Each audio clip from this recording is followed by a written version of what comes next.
All right, let's jump into lesson 2, settling the frontier. As people moved west, they actually passed the Great Plains thinking it was flat and not fertile because it was just flat. It turns out the Great Plains are abundantly fertile because of what was given. Super longish lesson today. My goodness. You owe me 21 questions, so let's get through this quickly. You're encouraged to read. Right? So we have terms consolidate, placed together into one entity, devastating, almost a complete destruction, exclusive, reserved, range, large open area, scarcity, not enough, shanties, poor, staples, a staple, basic, and then viable, able to survive. Right? So settlement of the Great Plains, uh, it was tough because it was flat. There really was nothing there. There's no trees. So a lot of people built their areas out of adobe or sod, right? For the most part. Out west, because of the addition of the Western territories after the Mexican-American War, we do have this mining boom because mountains are full of minerals. So there is gold, there is silver. Unfortunately, people didn't have the monies or resources to build, nice houses. So we get boom towns, and they are also shanty towns. They're made with whatever they can find, right?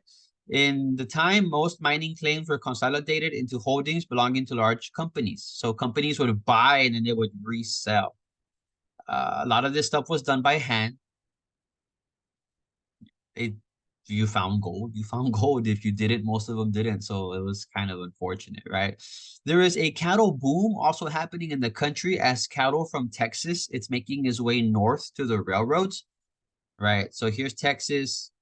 There's cattle drives out of Texas heading north to the railroads, which then takes these hand race, which then takes these items east towards cities like Chicago, which is why Chicago basketball team are the Chicago Bulls, because that's where the Bulls would go, right, to get slaughtered. Why is my hand still up? I'll help put the hand down in a bit. Okay, right. The same reason why San Francisco has the 49ers, because that was the year that that was the year that the boom happened. So we get the San Francisco 49, right? Cowboys were created. Raising my hand. Let me see if I can change my gesture. Come on. The cowboy was a person who would work with cattle. They were essentially at first vaqueros from Texas and Mexico, and then they made their way into these English or American cattle ranches. Some of these cattle trails, this music, right? Yes, let's click on next. So the Goodnight Loving Trail actually made its way from north central Texas, out north. We got cities, right? The Shawnee Trail made its way north. The Chisholm Trail to the center of Texas, north.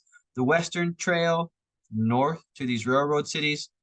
And then here are the railroads that would connect to take the cows east, primarily east, but some west, yes, as well.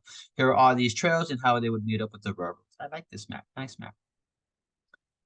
Cattle drives, cowboys would take cattle in Texas where they would buy them for 10, 20, 30, 40, $50. And they would sell these cows in these bigger areas for 50, 100, $200, right? They would go across the open range. Scarcity of water was a really big thing. So they would probably settle near rivers, and it was exclusive, right? It was a certain amount of people. People made a lot of money in cattle drives. Barbed wire will end up stopping these cattle drives. Homesteaders were people who were giving land. As long as you can stay on that land for an X amount of time, you were good, and that land was yours. Right? Out west, states, so we got more states from the 1850s through the 1920s as territories made states. All right.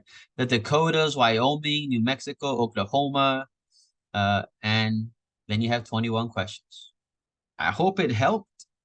You're encouraged to read. You can also look and then go back. You can scroll, look and scroll, look and scroll, which is one of the best way to find these answers. Be good, be well.